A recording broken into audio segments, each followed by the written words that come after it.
I'm just going to freehand this and show you this place where I've been staying. Yes, my previous camp I had to abandon.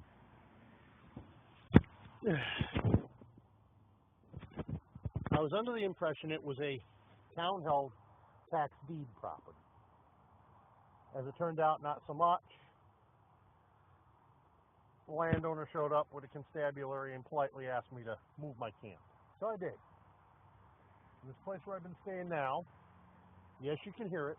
There's a road just over there, but I'll tell you, at nighttime, it's darker than my last campsite, and I'm getting better sleep. But this, again, is just a temporary site where I'm staying, and I won't be here for very long. But I wanted to show you some of the things I found while I was here that fit into the wild edibles category. Let's start off right here. Goldenrod. You can make medicinal poultices out of it, and you can make a healing tea from the blossoms. And if you look right back here, we have wild grapes. My goodness. They're not ripe yet, but we've got them. Lots of grapevines to make the pickled leaves or stuffed grape leaves. And if we travel back here further, more of the goldenrod. And then we've got, this is a very useful weed. I'll let you decide what the heck that is. No, I know what it is. I'm not going to tell you. You can tell me. And then if we look right there in that bush, what do you see right there? Right here. Those, boys and girls, are elderberry. Now, let me be clear. These are the black elderberry. And both black and red elderberry are edible. The berries are, once they've been cooked. But one thing you never, ever, ever want to let anybody do, especially your loved children, never, ever let them put any of the woody parts in their mouth. The wood of elderberry is toxic. And depending on where it grows, more toxic than other places. It can be anywhere from just a really bad sour belly to throwing up and diarrhea and really bad. Now, this next one is not an edible, but it is a wild medicinal. Do you know what that weed is, boys and girls? Well, that would be, let's see if I can get a close-up of one of the blossoms for you. That will be the dead giveaway for you. I hope that's coming out on the camera. This is spotted touch-me-not. Mixed in amongst it is another wild edible. Edible and medicinals. Do you know what this one is, boys and girls? Well, this would be blackberry. The leaves make a wonderful tea. And of course, the fruit is a wild edible. And back there, more grape. Oh my. And then right here we have white pine for tea. And we got some birdies for dinner. Red-winged blackbird, wouldn't make much of a dinner. Need about 250 of them to make a pie. So, my new camp, I've actually found two different sites that I can use. The first one, I've done a little research on, and that's where I'm going to be going today to start setting up my new camp. Where I've been staying the last week has just been park the truck and sleep in the seat, and then leave by dawn. Right now I'm sitting in a little side shoot road off of that because it's shady. This is a Sunday, and there's very little place or things for me to do. So I'm just trying to stay out of sight of the constabulary. Now let me give you a look-see here. There's the road up there. And this as a hidey hole, if you will be good until the shade goes away, and then my truck will shine and the cops would see me in a heartbeat. That's when I'll move on out of here. That's probably another hour or two. Because it is, geez, I'm not sure. I'm not sure what time it is. Hang on a minute. Well, that's not going to tell me, so. I'd say it's right around 9:30-ish right now. In other words, hour and a half, 2 hours, sun will be straight overhead. And, yeah. Yeah, okay. This tree right here, it's directly over me. I think that's a poplar. Mind you, I can't see the leaves clearly to be positive, but it's looking like, you know, the heart shape of the quaking aspen family. And white poplar is in the quaking aspen family, so. Or is it quaking aspen is in the poplar family? Whatever, it don't matter. That's all I've got for now, boys and girls. Well, as I'm pulling out of my little hidey hole, here's another wild identifier. This is fireweed. And right there next to it, the yellow, that'd be brown-eyed Susan. And on the other side, lots and lots of wild carrot, aka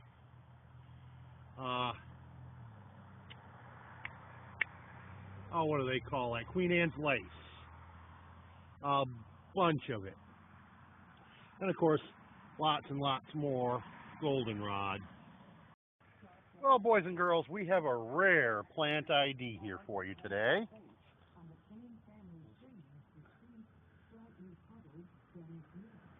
This and this. This one's a little bit worse for wear. If I haven't missed my identification, it's something referred to as Indian pipe. Not something you see terribly often.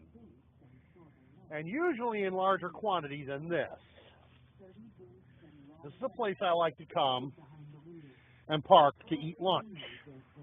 Apparently somebody else does, because they had sushi and left their wrappings here.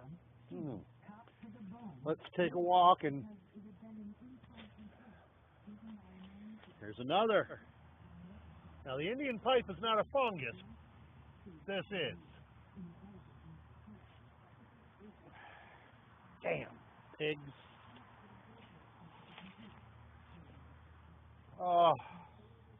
And then of course we have over here, this should be an easy ident for most folks, but for those who it is not, I want you to notice how it grows in a round clump. But it is not, or is it? This is, in fact, it is. This is the sterile version of ostrich fern, better known as fiddleheads. Now, how do you know that it is sterile? Or how do you know that it's ostrich? Well, you know that it's ostrich because it grows in round clumps instead of in onesies and twosies. And you know that it's sterile because it doesn't have the typical tall brown ostrich type plume shoot. So that's how you know this is a sterile plant, meaning it will not produce new plants. It will simply continue to grow from that clump for years to come.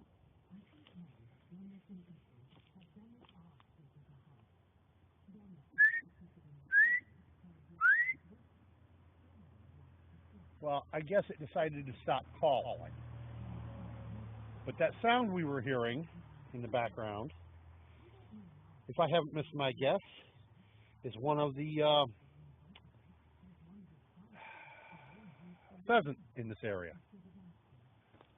No, this is not an area I plan on turning into a camp. As I say, this is just a place I decided to come and eat my lunch. I stepped out to stretch my aching leg and noticed that Indian pipe and thought I'd share it with you. Now, just before I went to get back into the truck, I spotted this. There's the truck. I spotted this. Now, if I'm not terribly mistaken, that looks to be sulfur shelf mushroom, but it's not growing on the side of the tree. That's weird. But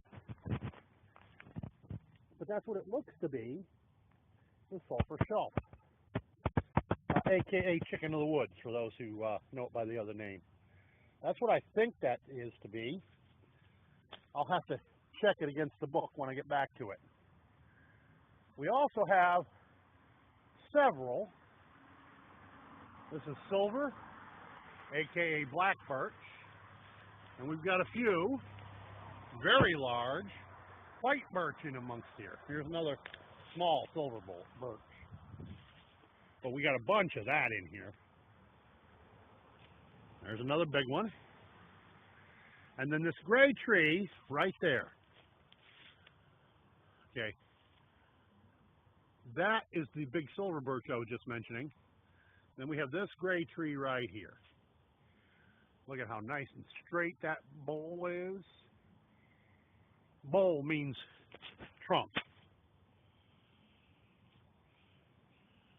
Now, I want to tell you what that tree is, but by the same token, I want to leave it so you can figure it out for yourself. Let's just say, never mind, I'll tell you what it is, and I'll even tell you how it got its name by way of telling you what it is. That tree produces a nut, and in the fall, it drops its nuts. And one day, many, many centuries ago, there was a little Italian walking through the woods, and one of the nuts fell on his head. And he looks up at the tree and he shakes his fist and he says, "You son of a beech!" And it's stuck. And it's evermore been known as a beech tree.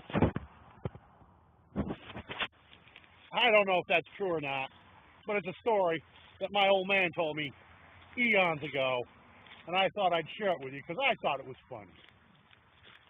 So, I got a whole bunch of these stumps, but I don't think that's pine. Honestly, I don't. Now let me show you two of the biggest trees in here. There's that one over yonder there, and then there's this pair right here that are kind of grown together at the base. Do you know what those are, boys and girls?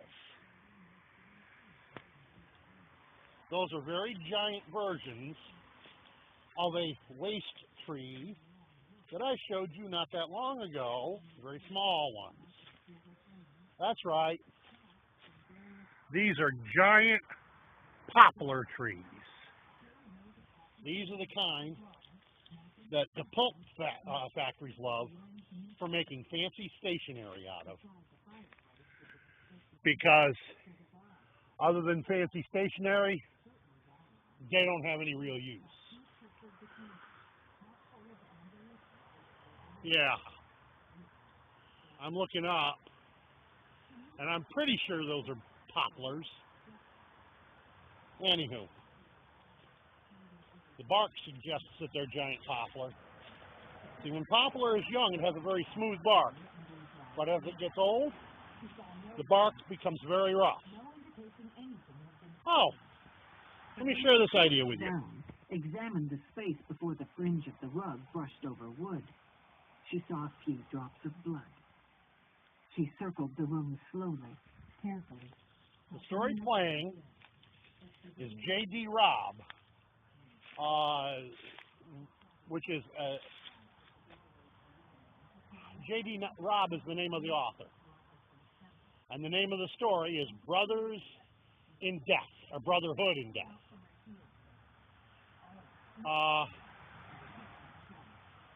This story is an audio book.